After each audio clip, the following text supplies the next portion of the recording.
તો સૌથી પહેલાં તો અહીંયા જે બહારથી મિત્રો આવ્યા છે, જે મહેમાનો આવ્યા છે એ લોકો અને મારી સામે જે મિત્રો બેઠા છે એ લોકોને ફરીથી મારા જય ભીમ, નમો બુદ્ધાય, જય ભીમ. સાથીઓ, વર્ષોથી 14મી એપ્રિલ અને 6ઠી ડિસેમ્બર આપણે ઉજવતા આવ્યા છે. કદાચ આડે દિવસે ભેગા થઈએ કે ન થઈએ, પણ આ 2 દિવસ તો ચોક્કસ આ સમાજ ભેગો થાય છે. પણ કોને ખબર કે આજે કડવાસણની અંદર શું થયું કે હું બહુ બાકી હાજરી જોઈ રહ્યો છું. મને યાદ છે 14મી એપ્રિલે હું આવ્યો હતો, બહારનું જે મેદાન છે બહુ સરસ રીતે આપણે ભર્યું હતું, બહુ મસ્ત મજાનો કાર્યક્રમ થયો હતો. આજે સંખ્યા ઓછી છે પણ કંઈ વાંધો નહીં. આપણે એ ભીમાપુરી ગામના એ સુરવીરોના વંશજો છીએ કે જે માત્ર 500 હતા અને એણે 30,000 પેશવાઓને હંફાવી દીધા. એટલે સંખ્યા ભલે ઓછી છે પણ કંઈ વાંધો નહીં. મહામાનવ ડૉક્ટર બાબા સાહેબ આંબેડકરે કહ્યું છે કે જાગૃતિનો અગ્નિ અખંડ સળગતો રાખજો. જાગૃતિનો અગ્નિ એ ક્યારેય બુઝાવવો ન જોઈએ. 1927ની અંદર જ્યારે મહાડમાં ચૌદાર તળાવનું જે પાણી જે છે એ સમયે કૂતરા મીંદડા પી શકતા, પશુ પક્ષીઓ અન્ય વર્ણના લોકો પી શકતા, પરંતુ આપણો જે સમાજ જે છે જેને અછૂત કહેવામાં આવતા એ લોકોને એ પાણી પીવાનો અધિકાર. બાબા સાહેબે પોતાના જીવનની અંદર પ્રથમ વખત કોઈ આંદોલન કર્યું હોય તો એ આંદોલન હતું ચૌદાર તળાવનું, જેને મહાડ સત્યાગ્રહ તરીકે ઓળખીએ. સાથીઓ, આ મહાન સત્યાગ્રહ વખતે બાબા સાહેબે જે વાત કરી કે જાગૃતિનો અગ્નિ સતત સળગતો રાખજો, કે જાગૃતિ કા અગ્નિ અખંડ જલાય રખના. સવાલ એ થવો જોઈએ કે જાગૃતિનો અગ્નિ કયો હતો? જાગૃત વ્યક્તિ કેવો કોને? જાગૃત વ્યક્તિ કોને કહેવાય? જ્યાં સુધી આ પરખ આપણે નહીં કરી શકીએ ત્યાં સુધી આપણે આગળ વધી શકવાના નથી. આવી કઈ કેટલી 6ઠી ડિસેમ્બર આવશે, આ કઈ કેટલી 14મી એપ્રિલના કાર્યક્રમો આવશે, જ્યાં સુધી જાગૃત કોને કહેવાય એની સમજણ આપણને નહીં પડે ત્યાં સુધી આપણે આગળ નથી વધી શકતા. સાથીઓ, જાગૃત વ્યક્તિના 5 લક્ષણો છે. જાગૃત કોને કહેવાય? અમે ગામડે ગામડે મીટિંગ લેવા જઈએ છીએ, સમાજની અંદર પ્રબોધન કરવાનું કામ કરીએ છીએ, ત્યારે સામેથી લોકો, ઘણા લોકો અમને કહે છે કે ભાઈ અહીંયા બધાય જાગૃત જ છે, અમે બધાય જાગૃત છીએ. અમને એમ થાય કે કંઈ વાંધો નહીં, બહુ સારું કહેવાય, જાગૃત છો. જ્યારે અમારો વારો આવે છે બોલવાનો ત્યારે અમે જાગૃતિના લક્ષણો કહીએ છીએ. સાથીઓ, જાગૃતિના 5 લક્ષણો છે. કદાચ સારી એવી ડિગ્રીઓ મેળવી લીધી હોય, સારો એવો અધિકારી હોય, પણ જો એની અંદર આ 5 લક્ષણો ન હોય તો સાહેબ એને જાગૃત કહી શકાતો નથી. જાગૃત વ્યક્તિના 5 લક્ષણો, એમાંનું એક લક્ષણ, પહેલું લક્ષણ છે આઈડેન્ટિફાય યોર એનિમી. પોતાના દુશ્મનની ખબર હોવી જોઈએ. આ જાગૃતિનું પહેલું લક્ષણ છે કે તમને તમારા દુશ્મનની ખબર હોવી જોઈએ. જો તમને તમારા દુશ્મનની ખબર ન હોય અને તમે લડવા જાઓ તો તમે ક્યારેય પણ સફળ થઈ શકવાના નથી.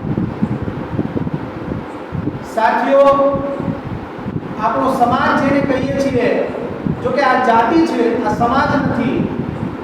વણકર, ચમાર, હાડી, ભંગી, કોળી, કણબી, આ બધી જાતિઓ છે, એ સમાજ નથી. સમાજ તો આપણે બનાવવાનો છે.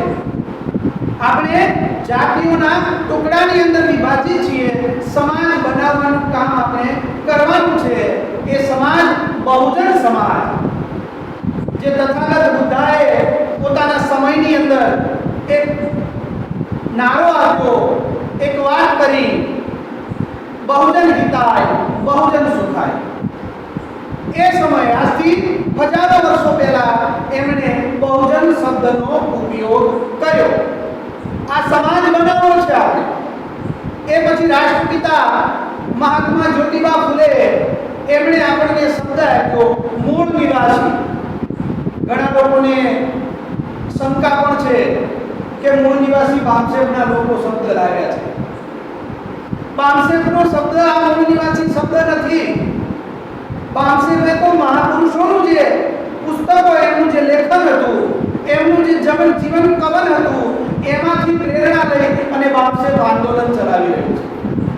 તમે ક્યારે ગુલામગીરી વાંચો, રાષ્ટ્રપિતા મહાત્મા જ્યોતિબા ફૂલેએ ગુલામગીરી પુસ્તક લખ્યું અને એ પુસ્તક વાંચો, એની અંદર આ શબ્દનો ઉલ્લેખ છે કે આપણે આ ભારત દેશના મૂળ નિવાસી લોકો છીએ. તો આપણે આ દેશના મૂળ નિવાસી છીએ, તો વિદેશી કોણ છે? આપણે આ દેશના મૂળ નિવાસી લોકો છીએ, તો વિદેશી કોણ છે? જે વિદેશી છે એ જ આપણો દુશ્મન છે.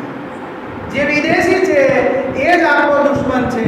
અને એને ભારતમાં આવી ભારતના જે લોકો હતા, ભારતના મૂળ નિવાસી લોકો હતા, એને અલગ અલગ ટુકડાઓની અંદર, અલગ અલગ જાતિની અંદર વિભાજિત કર્યા અને પોતાની વ્યવસ્થા ટકાવી રાખવા માટે એ જાતિ વ્યવસ્થાને મજબૂત કરી. સાથીઓ, જાતિનું નિર્માણ ઓબીસીના લોકોએ નથી કર્યું. જાતિનું નિર્માણ મુસલમાન લોકોએ નથી કર્યું. જાતિનું નિર્માણ આદિવાસી લોકોએ નથી કર્યું. તો જે લોકોએ જાતિનું નિર્માણ કર્યું છે, જાતિ વ્યવસ્થા બનાવી છે અને આપણને ગુલામ બનાવ્યા છે, એ લોકો આપણા દુશ્મન છે. 2001 ની અંદર ટાઈમ્સ ઓફ ઇન્ડિયાની અંદર એક લેખ છપાઈને આવ્યો, એના હેડિંગમાં કે જે ભારતની અંદર તત્સમ જાતિના લોકો જે છે, અપર કાસ્ટના લોકો જે છે, એ લોકોનો ડીએનએ ભારતના લોકોના ડીએનએ સાથે મેચ થતો નથી. એ લોકોનો ડીએનએ વિદેશના લોકો સાથે, યુરોપના લોકો સાથે મેચ થાય છે. મતલબ કે એ લોકો અને આપણે લોકો અલગ છીએ. એ આપણા ભારતના મૂળ નિવાસી લોકો નથી, એ વિદેશી છે. તો આઈડેન્ટિફાઈ યોર એનિમી, જાગૃત વ્યક્તિનું પહેલું લક્ષણ છે તમને તમારા દુશ્મનની ખબર હોવી જોઈએ. જે લોકોએ તમને ગુલામ બનાવ્યા, જે લોકોએ તમને વર્ણ વ્યવસ્થા અને જાતિ વ્યવસ્થાના માધ્યમથી ગુલામ બનાવ્યા, જે લોકોએ તમને શસ્ત્રથી દૂર રાખ્યા, શાસ્ત્રોથી દૂર રાખ્યા, શિક્ષણથી દૂર રાખ્યા, આ લોકો એ આપણા દુશ્મનો છે. કારણ કે એ લોકો નથી ઈચ્છતા કે તમે ભાઈચારાથી રહો. આઈડેન્ટિફાઈ યોર એનિમી, આ જાગૃતિનું પહેલું લક્ષણ. જાગૃતિનું બીજું લક્ષણ છે તમને તમારા મિત્રની ખબર હોવી જોઈએ. તમારો મિત્ર કોણ છે એની તમને ખબર હોવી જોઈએ. રણ મેદાનમાં લડવા જાઓ છો અને તમને તમારા મિત્રની ખબર નથી, જે તમારી બાજુમાં રહીને લડી રહ્યો છે, તો તમે ભૂલથી તમારા મિત્રને પણ મારી શકો છો. એટલા માટે જાગૃતિનું બીજું લક્ષણ છે તમને તમારા દોસ્તની ખબર હોવી જોઈએ. તો તમારો દોસ્ત કોણ છે? તો ભારતની અંદર યુરેશિયન આર્ય બ્રાહ્મણો આવ્યા અને એણે ભારતના લોકોને ગુલામ બનાવવા માટે જાતિ વ્યવસ્થા બનાવી. 6,500 જાતિઓની અંદર આપણા ટુકડા થઈ ગયા. 6,500 જાતિઓની અંદર આપણા મૂળ નિવાસી સમાજના ટુકડાઓ થઈ ગયા અને આ જાતિ વ્યવસ્થા એવી બનાવી ક્રમિક અસમાનતા. જે જાતિની અંદર જે વ્યક્તિનો જન્મ થાય છે એ જ જાતિમાં એને મળવાનું. ચમાર તરીકે પેદા થયો, ચમાર તરીકે મળવાનું. વણકર તરીકે પેદા થયો, વણકર તરીકે મળવાનું. આહીર તરીકે પેદા થયો, આહીર તરીકે મળવાનું. જે જાતિમાં તમારો જન્મ થયો એ જ જાતિમાં તમારે મરી જવાનું.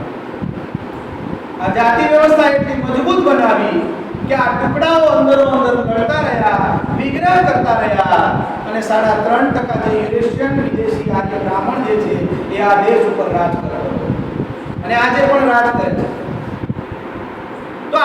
દેશની અંદર અનુસૂચિત જાતિના લોકો, અનુસૂચિત જનજાતિના એટલે કે આદિવાસી લોકો, ઓબીસીના લોકો એટલે કે અધર બેકવર્ડ કાસ્ટ, જેને ગુજરાતની અંદર બક્ષીપંચ તરીકે ઓળખવામાં આવે છે, એ બક્ષીપંચ ઓબીસીના લોકો અને જે લોકો એસસી એસટી ઓબીસી માંથી ધર્મ પરિવર્તન કરી જે ઈસાઈ બન્યા છે, મુસ્લિમ બન્યા છે, જૈન બન્યા છે, ક્રિશ્ચિયન બન્યા છે, બૌદ્ધ બન્યા છે, એ તમામ લોકો એસસી એસટી ઓબીસી અને માઇનોરિટીના લોકો એ આપણા ભાઈ છે, આપણું લોહી એક છે, આપણો ડીએનએ એક છે, આપણા પુરખાઓ આપણા વડવાઓ એક હતા, એ આપણા ડીએનએ ભાઈ છે, એ આપણા દોસ્ત છે, આપણા દુશ્મન નથી. દુશ્મનો આપણને અંદરો અંદર લડાવવાનું ષડયંત્ર કરી રહ્યા છે. અનુસૂચિત જાતિના લોકોને ઓબીસીના લોકો સાથે લડાવવાનું ષડયંત્ર કરી રહ્યા છે. ઓબીસીના લોકોને હિન્દુ બનાવી મુસલમાનની સાથે લડાવવાનું ષડયંત્ર કરી રહ્યા છે. પણ આપણે એ ષડયંત્રને સફળ થવા દેવાના નથી. કોઈ પણ સંજોગોની અંદર આ સમાજની અંદર ભાઈચારો પેદા કરીને રહેશું. એસસી એસટી ઓબીસી અને માઇનોરિટીના લોકો એનું ડીએનએ એક છે, એ લોકોનું લોહી એક છે, એના પુરખાઓ એક છે, આ આપણા દોસ્ત છે. આ જાગૃતિનું બીજું લક્ષણ તમને તમારા દોસ્તની ખબર હોવી જોઈએ. જાગૃતિનું ત્રીજું લક્ષણ છે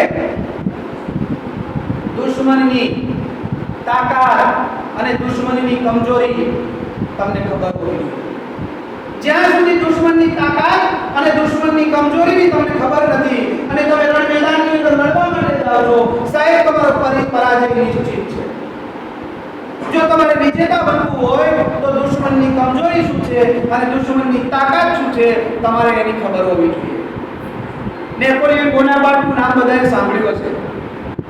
નેપોલિયન બોનાપાર્ટ એક એવો યોદ્ધા, એક એવો વિજેતા, એને કોઈ ન હરાવી શકે. એને કોઈ ન હરાવી શકે. એના દુશ્મનો જે હતા એ પણ કંટાળી ગયા કે આને હરાવો કઈ રીતે. સારું, આની કોઈ કમજોરી જ મળતી નથી, કઈ રીતે આને હરાવી શકાય.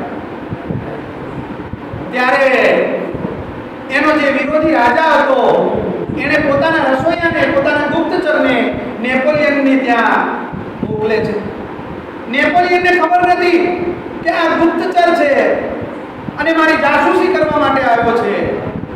એ વ્યક્તિ નેપોલિયનની જાસૂસી કરે છે અને નેપોલિયનની એક કમજોરી મળે છે. નેપોલિયનની કમજોરી એ છે સાહેબ કે નેપોલિયન બિલાડીથી ડરતો હતો.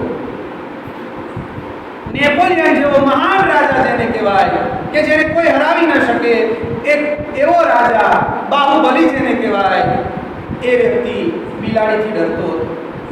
આ વાત ઓલા જાસૂસે જઈ અને વિરોધી જે રાજા હતો એને જઈને કરી કે નેપોલિયનની કમજોરી મળી ગઈ છે.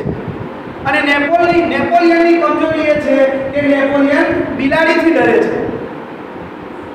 સાથીઓ, વિરોધી જે રાજા હતો એણે યોજના બનાવી અને યોજનામાં એવું કર્યું કે સૈનિકોની જગ્યાએ બિલાડીઓને મૂકી. કદાચ બાળપણમાં કોઈ એવી ઘટના ઘટી ગઈ હશે નેપોલિયન સાથે કે બિલાડીથી ડરતો હોય. મને યાદ છે મારા ગામની અંદર એક છોકરી હતી સાહેબ. એ છોકરી 18 વર્ષની થઈ તો પણ નાની એવી ઢીંગલીથી ડરતી હતી. બાળપણમાં કદાચ કોઈ એવી ઘટના ઘટી ગઈ હોય અને એના કારણે એ ડર એના જનમાનસની અંદર બેસી ગયો હોય અને એના કારણે એ ડરતી હોય. તો નેપોલિયન સાથે પણ કદાચ આવી કોઈ ઘટના બની હશે. પેલા વિરોધી રાજાએ બિલાડીઓ મોકલી અને નેપોલિયનનો પરાજય કર્યો. જો દુશ્મનની કમજોરી ન મળી હોત, નેપોલિયનની કમજોરી ન મળી હોત તો આપણે નેપોલિયનને, એ વિરોધી રાજા, હરાવી શક્યો ન હોત. તો જાગૃતિનું ત્રીજું લક્ષણ છે કે દુશ્મનની કમજોરીની તમને ખબર હોવી જોઈએ અને દુશ્મનની તાકાતની પણ તમને ખબર હોવી જોઈએ. 3.5% યુરેશિયન વિદેશી બ્રાહ્મણો આજે આ દેશ ઉપર રાજ કરી રહ્યા છે. સંખ્યા 3.5% છે, તેમ છતાં પણ એ લોકો આ દેશ ઉપર રાજ કરી રહ્યા છે. કઈ રીતે રાજ કરી રહ્યા છે? ભાજપ, કોંગ્રેસ, કોમ્યુનિસ્ટ, માર્ક્સવાદી કોમ્યુનિસ્ટ, તૃણમૂલ કોંગ્રેસ, 5 રાષ્ટ્રીય લેવલની પાર્ટીઓ બ્રાહ્મણોની છે. ઘણા લોકો પોતાની હવામાં ભરે છે કે નહીં, અમે ગુલામ નથી, અમે કઈ છીએ. જ્યારે તમે એને પૂછો કે તમારી રાષ્ટ્રીય લેવલની પાર્ટીઓ કેટલી? જવાબ મળશે શૂન્ય. સાહેબ 3.5% લોકોની 5 રાષ્ટ્રીય લેવલની પાર્ટી. સુપ્રીમ કોર્ટ હાઈકોર્ટમાં તમે જાઓ તો સુપ્રીમ કોર્ટમાં તમામે તમામ જજ એ પણ યુરેશિયન વિદેશી આર્ય બ્રાહ્મણો. હાઈકોર્ટમાં તમે જાઓ, દેશની હાઈકોર્ટોની તપાસ કરો. અમારી પાસે આંકડા છે, કારણ કે બાપશેપના લોકો સબૂત તેના રાખે છે, વાત પછી કરે છે. સબૂત છે આપણી પાસે. 85% જે જજ જે છે એ તમામે તમામ બ્રાહ્મણ જાતિના લોકો છે. સાથીઓ, પ્રશાસન જેને કહેવાય કે દેશનો વહીવટ ચાલે છે, આઈએએસ, આઈપીએસ, આઈઆરએસ અધિકારીઓ જેને કહેવાય, એ અધિકારીઓ પણ તમે એના આંકડા લઈ લો તો એ પણ એ જ લોકો છે. આપણે ઘરે ચેનલ આવે છે, મીડિયા, એ મીડિયાના માલિકો પણ એ લોકો છે. તો શાસન, પ્રશાસન, ન્યાયતંત્ર અને મીડિયા ઉપર એ લોકોનું અનિયંત્રિત નિયંત્રણ છે. 3.5% લોકો ક્યારેક શાસન ન કરી શકે તેમ છતાં પણ રાજ કરી રહ્યા છે હિન્દુના નામે. એસસી, એસટી, ઓબીસી ના લોકોને હિન્દુ બનાવી આ લોકો દેશ ઉપર રાજ કરી રહ્યા છે. આ એની તાકાત છે અને એની કમજોરી એ છે સાહેબ કે એસસી, એસટી, ઓબીસી ને અંદર ભાઈચારો પેદા કરો, એની અંદર બહુજનવાદ પેદા કરો, એને એક કરો. આ એની કમજોરી છે. બે જાતિઓ જોડાય એ એની કમજોરી છે. તો જાગૃતિનું ત્રીજું લક્ષણ જે છે કે દુશ્મનની કમજોરી અને દુશ્મનની તાકાતની તમને ખબર હોવી જોઈએ. જાગૃતિનું ચોથું લક્ષણ છે તમને તમારી કમજોરીની ખબર હોવી જોઈએ અને તમને તમારી તાકાતની પણ ખબર હોવી જોઈએ. રણ મેદાનમાં તમે લડવા જાઓ છો, તમને તમારી તાકાતની ખબર નથી, તમને તમારી કુશળતાની ખબર નથી, તમને તમારી કમજોરીની ખબર નથી, તો દુશ્મનથી તમે પરાજિત થઈ જાઓ છો. તો જાગૃતિનું ચોથું લક્ષણ છે કે તમને તમારા ખુદની કમજોરીની ખબર હોવી જોઈએ અને ખુદની તાકાતની ખબર હોવી જોઈએ. અને જાગૃતિનું છેલ્લું લક્ષણ છે, જો કે વિષય આજે મહામાનવ ડોક્ટર બાબા સાહેબ આંબેડકરના પરિનિર્વાણ દિવસનો હતો, પણ આ એક આંદોલનનો ભાગ છે. લડાઈ લડી છે. આઝાદીના 70 વર્ષ પછી પણ આપણી આ પરિસ્થિતિ હોય તો આ પરિસ્થિતિને પહોંચી વળવા માટે કઈ રીતે સમાજમાં કામ કરવું, કઈ રીતે લોકોની સામે જઈ અને વાત કરવી એ જરૂરી હતું. એટલા માટે મારે આ જાગૃતિના લક્ષણો તમને બતાવવા. સાથીઓ, જાગૃતિનું છેલ્લું લક્ષણ છે તમને તમારા મહાપુરુષોના ઇતિહાસની ખબર હોવી જોઈએ. તમને તમારા મહાપુરુષોના ઇતિહાસની ખબર હોવી જોઈએ. કારણ કે બાબા સાહેબે કહ્યું છે કે જે સમાજ પોતાનો ઇતિહાસ નથી જાણતો એ પોતાનું ભવિષ્ય નિર્માણ કરી શકતો નથી. जो कौम अपना इतिहास नहीं जानती, जो कौम अपना इतिहास नहीं जानती, वो अपने भविष्य का निर्माण नहीं कर सकती. 5000 વર્ષનો આપણો ઇતિહાસ છે. 5000 વર્ષનો ઇતિહાસ.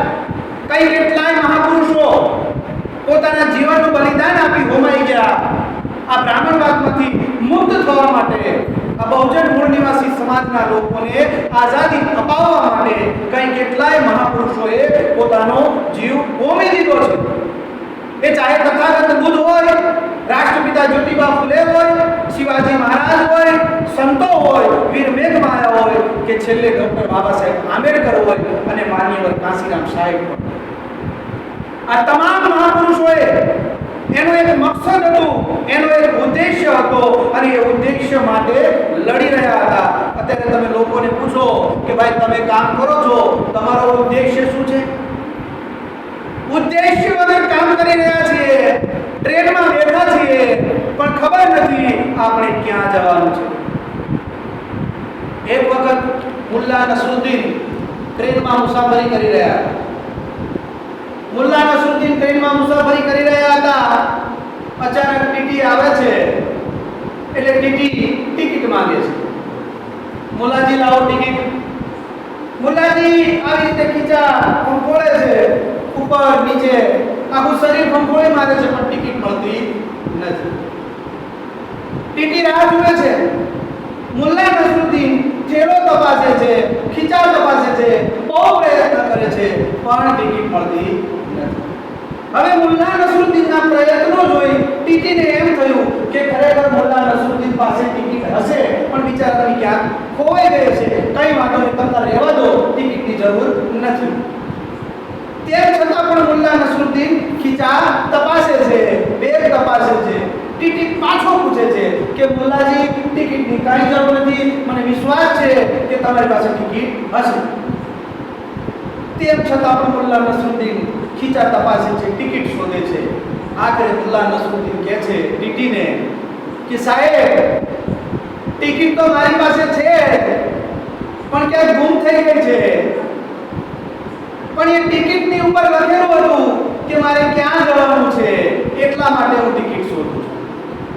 સમાજની આ હાલત છે, સમાજની આ પરિસ્થિતિ છે. ટ્રેનમાં બેસી ગયા છીએ, બસમાં બેસી ગયા છીએ, ક્યાં જવાનું છે એની ખબર નથી, એની ખબર જ નથી.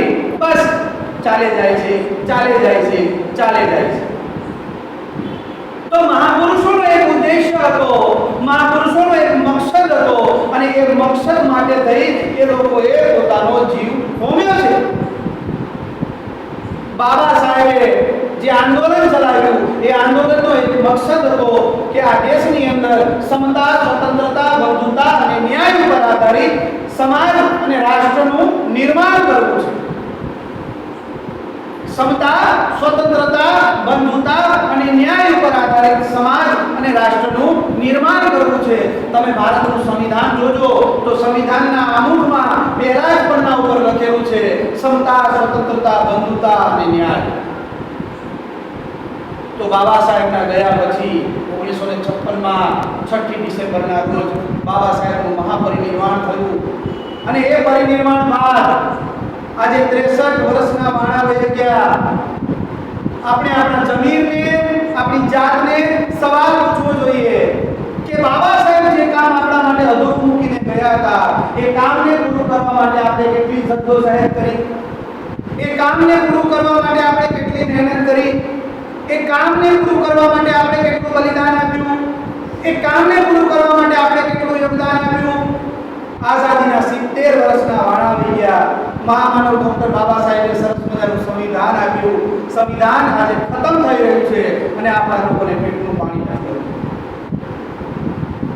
કારણ કે સંવિધાન છે તો હું બોલી શકું છું, સંવિધાન છે તો તમે તમારા મકાનમાં રહી શકો છો, સંવિધાન છે તો તમે નોકરી કરી શકો છો, સંવિધાન છે તો મહિલા ઉપર અત્યાચાર થાય તો કદાચ એને ન્યાય મળી શકે છે, સંવિધાન છે તો તમે શિક્ષણ મેળવીને નોકરી કરી શકો છો, સંવિધાન છે તો તમે ધંધો કરી શકો છો, સંવિધાન છે તો તમે ખુલ્લે માર્ગે ચાલી શકો છો. આ જે કંઈ મળ્યું છે એ તમામ વસ્તુ સંવિધાનની બદૌલત મળ્યું છે. સંવિધાન જો આપણા જીવનમાંથી શૂન્ય થઈ જાય તો આપણું જીવન પણ શૂન્ય થઈ જાય છે. આજના દિવસે ઘણા લોકો બાબા સાહેબના ફોટાની સામે જોઈ અને રડતા હશે. હમણાં ફેસબુક ઉપર મેં જોયું, એક વ્યક્તિએ બહુ સરસ મજાની કોમેન્ટ કરી, પોસ્ટ લખી હતી, 6મી ડિસેમ્બરનો દિવસ મારા માટે બહુ કારનો દિવસ છે. 6મી ડિસેમ્બરના દિવસે મને ખૂબ જ દુઃખ થાય છે, મને ખૂબ રડવું આવે છે. બાબા સાહેબે આવું કહ્યું. બાબા સાહેબે કહ્યું હતું કે ખૂબ તકલીફો વેઠી હું આ ક્રાંતિ રથને અહીં સુધી લાવ્યો છું, ભૂખ્યો તરસ્યો રહ્યો છું, પણ આ કામને આટલા સુધી લાવ્યો છું. તમે આ ક્રાંતિ રથને આગળ લઈ ન જશો તો કંઈ નહીં, પણ એને પાછળ ન પડવા દેતા. આપણા લોકોને પૂછો કે ભાઈ બોરે બાબા સાહેબનો ક્રાંતિ રથ કયો હતો? સાહેબને ખબર નથી. આ દેશનું સંવિધાન 100% આ દેશમાં લાગુ થવું જોઈએ. આ સંવિધાન 100% લાગુ થાય એ પહેલા આ સંવિધાનને ખતમ કરી નાખવામાં આવ્યું. સંવિધાન લાગુ થાય એ પહેલા જ ખતમ કરી નાખવામાં આવ્યું. સંવિધાનને પહેલો પ્રહાર કરવામાં આવ્યો સાહેબ, લિબરલાઇઝેશન, પ્રાઇવેટાઇઝેશન અને ગ્લોબલાઇઝેશન, એલપીજી, ખાનગીકરણ, ઉદારીકરણ અને વૈશ્વિકીકરણ, પ્રાઇવેટીકરણના માધ્યમથી રિઝર્વેશન ખતમ કરી નાખ્યું. પ્રાઇવેટીકરણના માધ્યમથી રિઝર્વેશન ખતમ કરી નાખ્યું. રિઝર્વેશન ખતમ, શિક્ષણ ખતમ, રિઝર્વેશન ખતમ, નોકરી ખતમ. જે પાયો છે એ પાયા ઉપર આ લોકોએ પ્રહાર કર્યો અને લિબરલાઇઝેશનના માધ્યમથી આ લોકોએ આ આખા દેશ દુનિયાની અંદર 27,000 કંપનીઓ છે, જેને બહુરાષ્ટ્રીય કંપનીઓ કહેવાય છે. એ બહુરાષ્ટ્રીય કંપનીઓ ભારતમાં આવી રહી છે. 27,000 વિદેશી કંપનીઓ ભારતમાં આવી રહી છે. એક નહીં, બે નહીં, 27,000. 1600 ની અંદર એક કંપની આવી હતી જેનું નામ હતું ઈસ્ટ ઇન્ડિયા કંપની. 250 વર્ષ આ દેશ ઉપર રાજ કર્યું. 250 વર્ષ આ દેશ ઉપર રાજ કર્યું અંગ્રેજોએ. 27,000 કંપનીઓ સાહેબ ભારતની અંદર આવી રહી છે. શું પરિસ્થિતિ છે? એ પણ વિદેશી કંપનીઓ. જમીન આપણી, લોકો આપણા, કંપની વિદેશી. અને એ કંપનીઓ ભારતની જમીન ખરીદી અને ત્યાં આપણું સંવિધાન પણ લાગુ કર્યું. સાહેબ આ કંપની આવશે એટલી નથી આવવાની. એને ભારતની મિલિટરી ઉપર ભરોસો નથી. એ પોતાની સાથે 1000 ગનમેન લઈને આવવાની છે. આ વિદેશી કંપનીઓ ભારતમાં આવશે પોતાની સાથે 1000 ગનમેન લઈને આવશે. 27,000 ગુણ્યા 1000, 27 લાખ. બહુ ગંભીર મુદ્દો છે આ. લગાતાર જ્યાં પણ જઈએ છીએ ત્યારે આ જ વાત કરીએ છીએ. 27 લાખ એની સાથે ગનમેન હશે. ભારતની મિલિટરી તમે ગણો તો માત્ર ને માત્ર 16 લાખની મિલિટરી છે. એની સામે 27 લાખ ગનમેન હશે. ફરી પાછા એ ગુલામી માટે તમે તૈયાર થઈ જજો, કારણ કે ગુલામી તમારા દરવાજે દસ્તક દઈ રહી છે. આપણા લોકોને ખબર નથી. વિદેશી કંપનીઓના માધ્યમથી ભારતને ગુલામ બનાવવાનું, ભારતના લોકોને ગુલામ બનાવવાનું ભયાનક ષડયંત્ર થઈ રહ્યું છે. આપણા લોકો ચીર નિંદ્રાની અંદર સૂતા છે. મહામાનવોને સાચી શ્રદ્ધાંજલિ એ છે કે જે અથાગ મહેનતથી એમણે જે સંવિધાન બનાવ્યું છે એ સંવિધાન ફરી પાછું 100% લાગુ થાય અને આપણે આપણા મૌલિક અધિકારો મળે અને ફરી પાછો આપણો દેશ સોને કી ચિડિયા બને. એ જ સાચી શ્રદ્ધાંજલિ છે. એની આગળ આંસુ વહાવવાથી સમસ્યાનું સમાધાન થવાનું નથી. એની આગળ રોદણા રોવાથી સમસ્યાનું સમાધાન થવાનું નથી. સમસ્યાનું સમાધાન કરવું હોય તો જન આંદોલન કરવું પડશે. માત્ર જન આંદોલન નહીં, રાષ્ટ્રવ્યાપી જન આંદોલન કરવું પડશે. અને રાષ્ટ્રવ્યાપી જન આંદોલન માત્ર એક તાલુકામાંથી નથી થતું.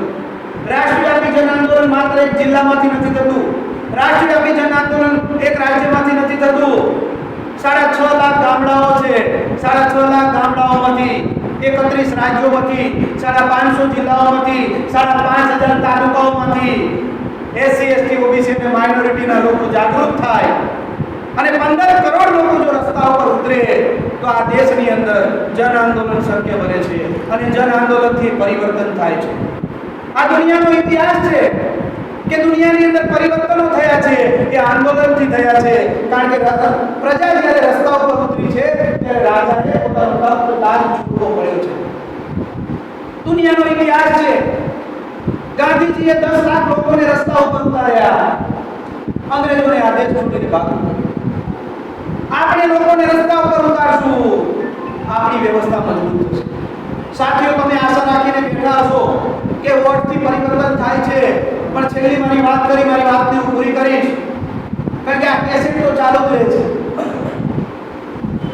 બાબા સાહેબે એક મહત્વનો અધિકાર આપ્યો. આરક્ષણ તો એક નાનો અધિકાર છે, એના કરતાં પણ મહત્વનો અધિકાર હતો અને સાહેબે અધિકાર હતો વોટ આપવાનો અધિકાર. વોટ આપવાનો અધિકાર કે જે 1950 પહેલા રાણીના પેટથી રાજાનો જન્મ થતો. ડોક્ટર બાબા સાહેબ આંબેડકરે એ રાણીની નસબંધી કરી નાખી અને રાણીના પેટથી રાજાનો જન્મ નહીં થાય, પરંતુ બેલેટ બોક્સમાંથી રાજાનો જન્મ થશે. ભારતના તમામ લોકોને વોટ આપવાનો અધિકાર બાબા સાહેબે આપ્યો. આ વોટની કિંમત તમે રાજા બની શકો છો અને રાજા બનાવી પણ શકો છો. તમે રાજા બની શકો છો અને રાજા બનાવી પણ શકો છો. સાહેબ, આઝાદીના 70 વર્ષ પછી આ વોટની કિંમત આજે શૂન્ય થઈ ગઈ છે. ઇલેક્ટ્રોનિક વોટિંગ મશીનના માધ્યમથી આ વોટની કિંમત શૂન્ય કરી નાખી છે. જે બાબા સાહેબે અધિકાર આપણને અપાયો હતો વોટનો, એ અધિકાર ઈવીએમ મશીનના માધ્યમથી ખતમ થઈ ગયો છે. ઈવીએમ ની અંદર ધોખાધડી થાય છે, ઈવીએમ ની અંદર ઘોટાળા થાય છે. એના અમારી પાસે પ્રૂફ છે. એક નહીં, બે નહીં, 45 પ્રૂફ છે. ઇવન સુપ્રીમ કોર્ટનો ચુકાદો પણ આપણી પાસે છે. 8 ઓક્ટોબર 2013 ના રોજ સુપ્રીમ કોર્ટ ચુકાદો આપે છે કે ઈવીએમ મશીનથી મુક્ત, નિષ્પક્ષ અને પારદર્શી ચૂંટણી સંભવ નથી. એનો બીજો અર્થ એ થાય છે કે ઈવીએમ મશીનની અંદર ઘોટાળા થાય છે. સાથીઓ, ફરી પાછું આ લોકતંત્રને બચાવવું હોય, સંવિધાનને બચાવવું હોય તો ઈવીએમ હટાવી અને બેલેટ પેપર લાવવું પડશે. બેલેટ પેપર લાવી આપણે આપણા સાચા પ્રતિનિધિને સંસદમાં મોકલી શકીશું, ધારાસભામાં મોકલી શકીશું અને જે કંઈ બધું નક્કી થાય છે એ બધું સંસદમાંથી નક્કી થાય છે. તમારું બજેટ સંસદમાંથી નક્કી થાય છે, કાયદા કાનૂન એ સંસદમાંથી નક્કી થાય છે. તો આ દેશનું સંવિધાન બચાવવું હોય, આ લોકતંત્રને બચાવવું હોય, બાબા સાહેબના સપનાને પૂરું કરવું હોય તો આપણી પાસે જન આંદોલન સિવાય રસ્તો નથી. સાથીઓ, 40 વર્ષથી બામસે ભારત મુક્તિ મોરચાના માધ્યમથી આ દેશની અંદર રાષ્ટ્રવ્યાપી જન આંદોલનની તૈયારી થઈ રહી છે. આજે 3000 જાતિના લોકો આપણી સાથે કામ કરી રહ્યા છે.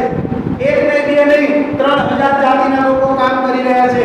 1500 થી 2000 ફૂલ ટાઈમરો કામ કરી રહ્યા છે. આજે 31 રાજ્યો સુધી આપણી જાળ ફેલાયેલી છે. 2.5 લાખ ગામડાઓ સુધી આપણું નેટવર્ક ફેલાયેલું છે. આ દેશની અંદર આપણી 4 મોટી ઓફિસો છે, 186 નાની મોટી ઓફિસો છે. આ દેશની અંદર આવડું મોટું આંદોલન આપણે ઊભું કરી રહ્યા છીએ. તો આપ સૌને હું આહ્વાન કરું છું કે આ રાષ્ટ્રવ્યાપી જન આંદોલન નિર્માણ જે આંદોલન ચાલી રહ્યું છે, આ આંદોલનની અંદર આપ સૌ તન મન અને ધનથી જોડાઓ એવી આશા અને અપેક્ષા સાથે આપ સૌએ જે મને શાંતિથી સાંભળ્યો અને મને અહીંયા બોલાવી જે તક આપી બોલવાની એ બદલ આયોજક મિત્રો ફરીથી ખૂબ ખૂબ આભાર માનું છું. ધન્યવાદ. જય ભીમ, જય ભોલેનાથ.